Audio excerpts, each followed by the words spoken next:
to regenerate the resources and to absorb harmless the corresponding waste, so it's also square meter more or less.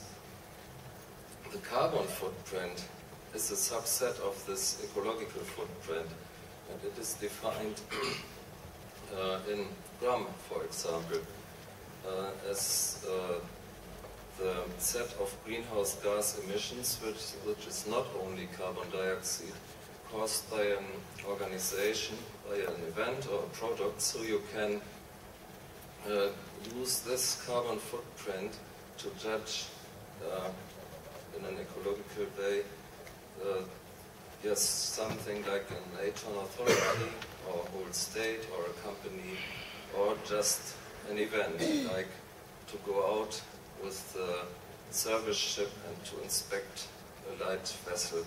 So how much carbon dioxide will go into the atmosphere for that. Some examples how much it is. I said it is in grams, so it's nearly for coal and oil, it's 4 kilowatt hour, nearly 1 kilogram. For solar, for photovoltaic, it's much less, and for wind even less than that. I was myself a little bit astonished that it is again so much less for wind than for solar energy. And it always depends from which technology these figures are taken. Also very good, the nuclear energy for sure, but other problems, as we all know, connected with nuclear energy. Very good also hydroelectric, but well, I don't know if that also counts for this wind and for this wave and current facilities which are planned in the oceans. We will see. To find the carbon footprint for a technology or a process, you always have to keep in mind the whole life cycle.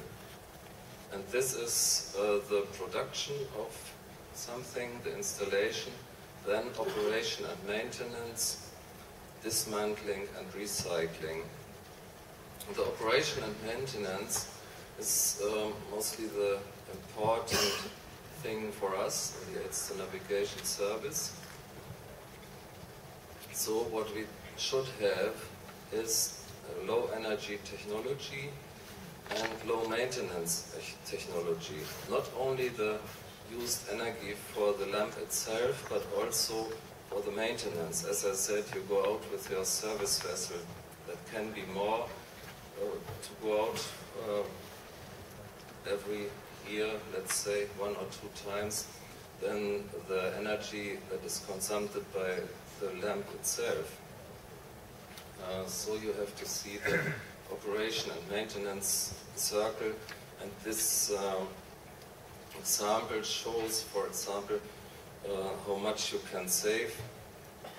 77 kilowatt in 1 kilowatt hours in 1 year with the lamps, but that is safe that you have that. If you have tested this lamp over a certain period, you can be sure you really have saved this. The other one with the maintenance, you say this one will live 50,000 hours instead of 1,000 hours, but do you really know? So at the end you will know, but that's not so sure as this with the energy saving for the lamp itself. Use of renewable energy, that is what I showed before. If we use solar and wind energy, we are better in the carbon footprint. And I have to say, Yala members have already done very much in this respect. You will find a lot of energy-saving lamps everywhere around. So we are not bad.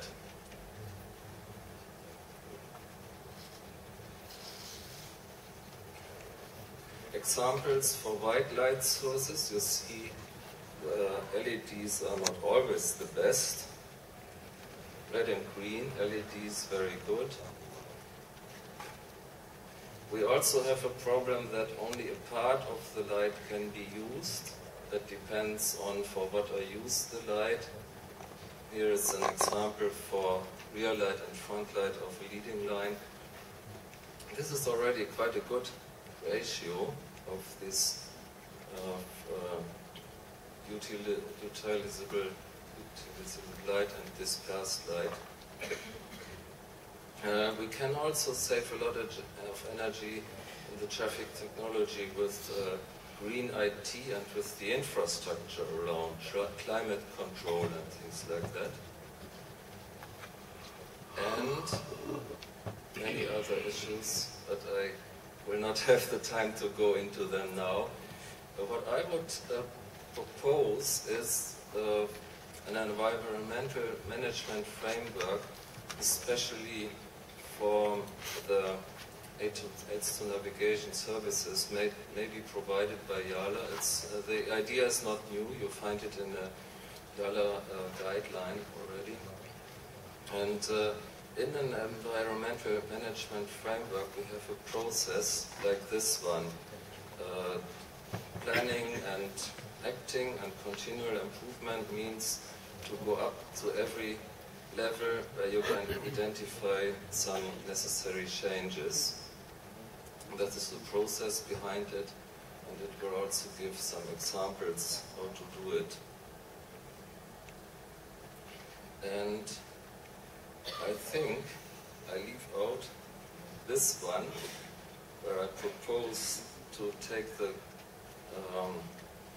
the ecological footprint instead of money for benchmarking systems and so, because that is too much now for this moment, and say thank you very much for your attention. We are wasting some energy here. We are going out to a light vessel with a big service ship, so thank you very much.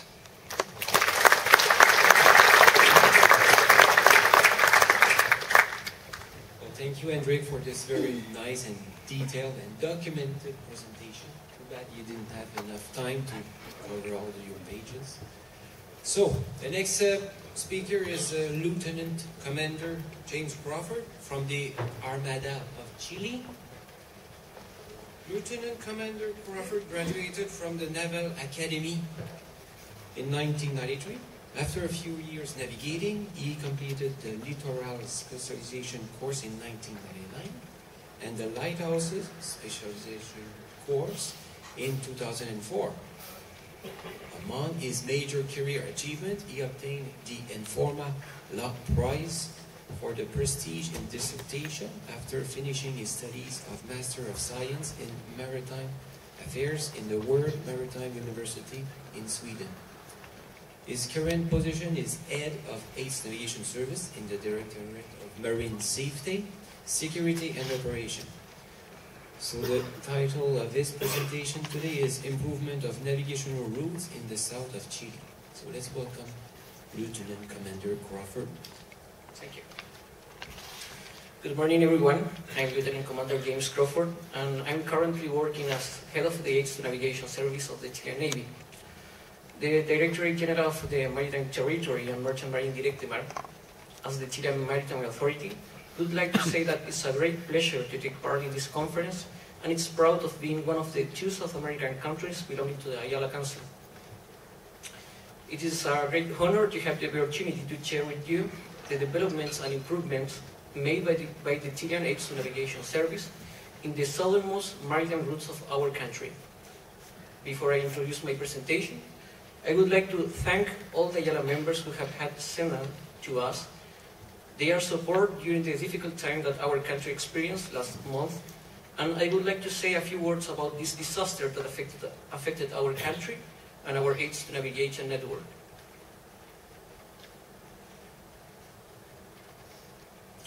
As you know, Chile was affected by an earthquake and tsunami on February 27th, which left human and material losses affecting 3 regions. On this slide we can see some pictures of the devastation caused by this earthquake and tsunami along the Chilean coast. It is worth to mention that 2 of the 5 operative branches of the Maritime AIDS Navigation